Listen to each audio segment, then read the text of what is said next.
BJP छोड़ करके आए हैं, हम इनका स्वागत करते हैं और सभी इनके साथियों का जो सैकड़ों की संख्या में यहाँ विराजमान है।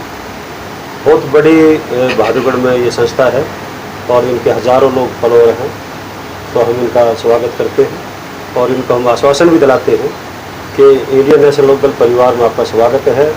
कोई किसी किस्म की दिक्कत अगर आपको आएगी तो हम आपकी पूरी मदद करेंगे।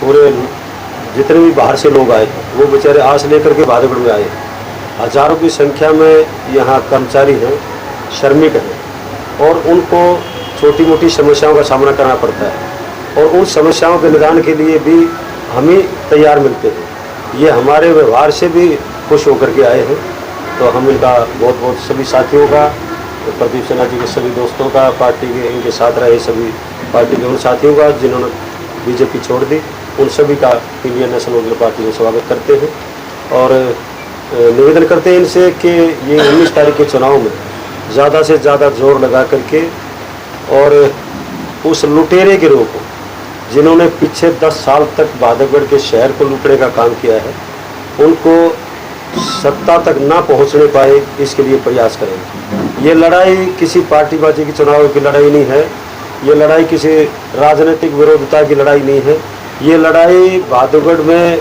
लुटेरे और कमेरे की लड़ाई है जिन्होंने बहादुरगढ़ शहर को मिलकर के लूटा है। कांग्रेस की चेयरपर्सन थी भाई दीपेंद्र हुड्डा जी, बना करके गए थे, उनके आशीर्वाद से बनी। उन्होंने तो उनका नाम भी बदनाम कर दिया, उनके नाम को भी ठेस पहुंचाई। इसलिए इंडियन नेशनल लोकदल पार्टी की तरफ से हमारी जो उम्मीदवार है वो मेरी पुत्रवधू है मोनिका राठी, जो पिछली दफ़ा टॉस से हार गई थी। सब पार्टियों ने ये कहा था कि हम सिंबल पर चुनाव लड़ेंगे और कांग्रेस जो है फिर सिंबल पर चुनाव लड़ने से मना कर दी। अब बीजेपी और इन लोग सिंबल पर चुनाव लड़ रही। इसलिए आदरणीय के लोगों ने ये मन भी बना लिया है कि भाई कौन आदमी ऐसा है जो इस भ्रष्ट तंत्र के खिलाफ जम करके मुकाबला कर सके और लोगों की भावनाओं के अनुसार डेवलपमेंट के काम कर सके। इतना भ्रष्टाचार बहादुरगढ़ में हुआ है कि तौबा करने लगे लोग। नमक में, आटे में नमक तो चल जाता था, लेकिन नमक में आटा मिला मिला करके इन्होंने खाया है। चारों तरफ से सड़कें शहर में टूटी पड़ी है, बुरी हालत है पीने के पानी की, सीवरेज की। अब बारिश का मौसम आने वाला है, बहादुरगढ़ का आधे से ज़्यादा एरिया डूब जाएगा। क्यों? नाले बंद पड़े हैं, कोई प्लानिंग नहीं है, कोई काम की नीयत नहीं है, केवल और केवल पैसा कैसे खाया जाए, इस किस्म की नीति के तहत पिछले बोर्ड में और उससे पिछले बोर्ड में, यानी पिछले 10-11 साल के अंदर अंदर जो भी चेयरमैन रहे उन्होंने बहादुरगढ़ को जम करके लूटा, जिसमें कांग्रेस के जो चेयरपर्सन के उम्मीदवार हैं वो भी शामिल थे और उनके साथ जो काम कर रहे हैं वो भी शामिल हैं। और ऐसे बीजेपी का, अब जो बीजेपी के उम्मीदवार हैं उन उम्मीदवारों में से जब वो वोट मांगने के लिए जाते हैं तो लोग ताना कसते हैं उनके खिलाफ कि तेरे में क्या नरेश कौशिक दिखे बैठ जा करा। क्योंकि अगर इस लोगों को ये पता लग गया कि भाई कौन आदमी मजबूती के साथ इन पापियों के खिलाफ खड़ा हो सकता है और वो केवल नफे सिंह राठी ही है, ये बात सारी जनता समझेगी। इसलिए जम करके इन पापियों का मुकाबला करेंगे और बहादुरगढ़ के लोगों को राहत दिलाने के हर संभव प्रयास करें ताकि बहादुरगढ़ के लोगों को दिक्कत ना आए। जा करके देखो बाजार की क्या हालत हो रही है। 1.5-2 साल हो गया, तोड़ के भगा दी सड़कें, आदमी नहीं निकल सकते पैदल। रेलवे रोड तोड़ के फेंक दिया, राणा रंज road, Najafgarh road, Jhajjar road, सारी बुरी हालत करके रख दी। 22 साल पहले जो सड़कें हमने बनवाई थी, ये रेलवे रोड हमने बनवाया था, हमारी सरकार में बनाया था, 22 साल हो गए। मानोटी बाजार का रोड है, मेन बाजार का रोड है, कबाड़ी बाजार का रोड है, अनेक गलियाँ सड़कें हैं। हमारे टाइम की बनी हुई सड़कें आज तक नहीं टूटी और ये जो बनाते हैं 1 साल भी नहीं चलती। उसका कारण क्या है? मिल करके खाते हैं। लाइटों का घोटाला है, सफाई का घोटाला है, बहुत बड़े बड़े घोटाले। प्रॉपर्टी आईडी के नाम पर लोगों को बुरी तरह से परेशान किया जाता है। एक और कानून बना दिया कि आप अपना मकान अगर 100 गज का है तो 50 गज नहीं बेच सकते, आपका प्लाट 200 गज का है 100 गज नहीं बेच सकते, 50 गज नहीं बेच सकते। ये काहे का कानून है? लोगों को परेशान करने के कानून बनाए जाते हैं। इसलिए किसी भी तरीके से लोग इनके कामों से संतुष्ट नहीं है और आज चारों तरफ बहादुरगढ़ में एक ही हवा है कि कौन आदमी इस भ्रष्टाचारियों से बहादुरगढ़ को मुक्ति दिला सकता है और इस बात के लिए सभी बहादुरगढ़ वासियों की एक राय हो सकती है। मोनिका राठी को वोट दे करके जिताएंगे, मुझे पूरी आशा है।